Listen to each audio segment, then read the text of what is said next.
Deuxième et dernière partie concernant ma petite trouvaille de brocante. On a donc pu voir que c'était une masterclass et maintenant place à l'objet principal de la boîte. Donc ça a deux côtés et là, les VHS à l'époque.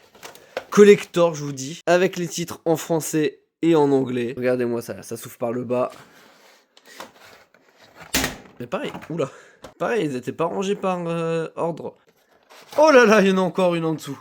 Qu'est-ce que c'est? Je savais même pas. Ah bah celle-là, ça doit être le 4 en fait. Et elle, ça doit être genre des bonus ou je sais pas. Star Wars To Jedi. Est-ce qu'il va falloir que je me trouve un lecteur VHS pour la lire? Si certains d'entre vous savent déjà ce que c'est, n'hésitez pas à me le mettre dans les commentaires. Bon, celle-là, on va l'ouvrir aussi, hein. On va faire honneur à toutes les cassettes.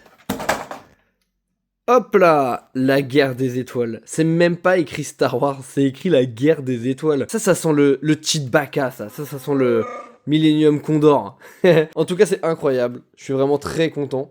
En plus, elles sont nickel, quoi. On voit que les bandes à l'intérieur, elles sont propres. Et donc, en les rangeant dans l'ordre, j'ai regardé et c'est bien écrit que c'est un coffret de 1995. C'est écrit là. Ça sent la bonne vieille VHS, hein, donc ça se trouve, on n'a pas encore eu les changements de George Lucas. Donc, à tous les coups, Anne shot first. Évidemment. Et quelle ne fut pas mon erreur de sous-estimer ce truc-là, pour pas être spoil et vous spoil. En fait, tout est écrit là. Les films sont donc en VO, donc j'aurai toujours pas le droit au Chewbacca et au Millennium Condor, mais c'est pas grave, parce que bah c'est quand même archi stylé. Et c'était une édition limitée à 20 000 exemplaires dans le monde. Par ailleurs, je vous dis pas combien je l'ai payé sur la brocante, mais vraiment, ça valait grave le coup. Je vous laisse faire des estimations dans les commentaires. Moi, j'ai plus qu'à trouver un magnétoscope pour me refaire cette trilogie que j'aime tant.